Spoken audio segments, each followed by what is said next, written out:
I always thought that the bike would be interesting.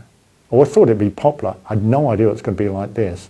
People never imagined that you could ever cycle on water quite like this.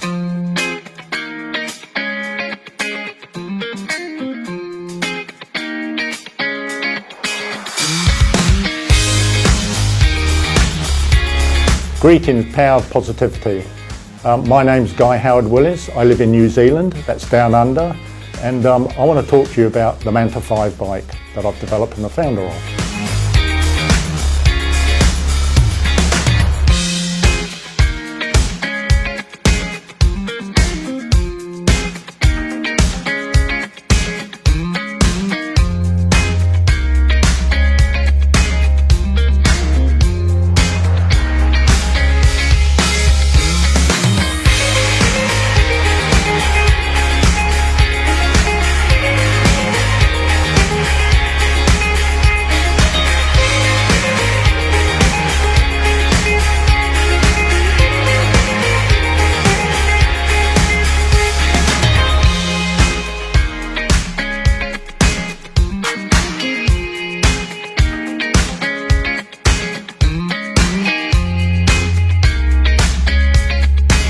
I had this idea in my head of cycling on water. Look, I just really enjoy cycling. I love swimming, so the two things go together as far as I'm concerned. But how can you simulate the cycling experience but on water? People understand what it's like to ride a bike. Everyone knows that you push the pedals around, it turns the chain, turns the wheel, and you move forward. And to do that on water just really captivated a lot of people. The Manta 5 Hydrofoil bike is an idea I had for ages. We didn't know if you could sit on a bike and even foil, whether you were weighted the bike and whether you could foil. So we would set up this kind of like contraption. You couldn't really call it a bike, but it had foils on the front and the back, had handlebars and seat, and basically that was it. And the next thing was, could you propel yourself? Could you pedal a prop? So we re-engineered it. We had a dozen props on the side of the pool. We tried this one, we tried that one, tried that one. And eventually it did go. And then the next thing we had to do, well, if you can ride the bike in a straight line and turn, what if you came off? What if you came off in deep water? How would you get going again? We used to go to the swimming pool late at night in the dark, 9 o'clock to 11 o'clock, that's what we booked it for. There was no one else around. And I'd ride that bike in the pool and I'd drive home. Like 100 kilometres for me to drive home.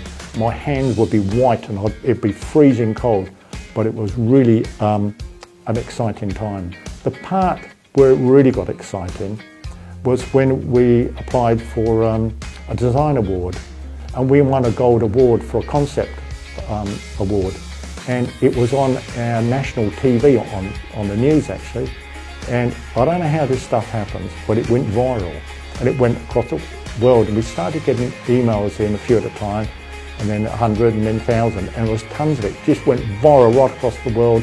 People had never seen anything before like this.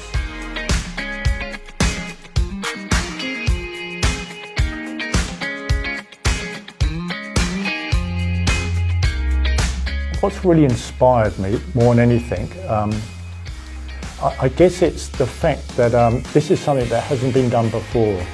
I often wonder why it hadn't been done before, and there's a very simple reason for that. It's just really, really difficult. There's times when I felt like giving up, a few times when I felt like this is just, I need to just bring this to an end, it's not going to work. Then we'd get a breakthrough and I'd be off again. The times that happened was countless. You know, it was just always a little breakthrough. I got so excited and then we'd be off again. But perseverance, I think, counts for a lot of things. Not giving up, that counts for a lot of things. Being positive and thinking this is going to work counts for a lot too as well.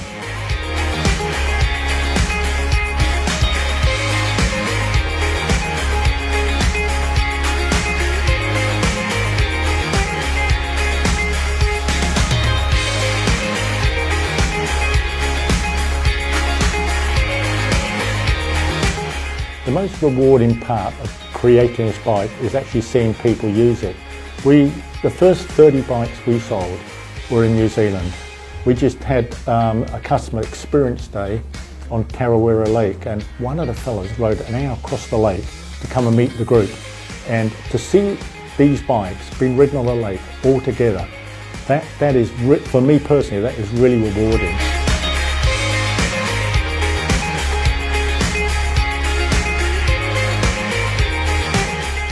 The interesting thing is, this bike, when we first designed it, it was a manual model, and it worked really well if you were fit. The moment we put an e-bike motor on it, it just opened the market up to so many more people. We've had people my age on the bike, and we've had 12-year-olds on the bike who can still ride it.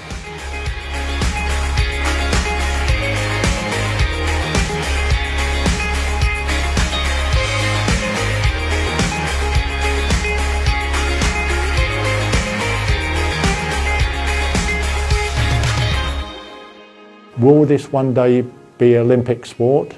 I think it could be.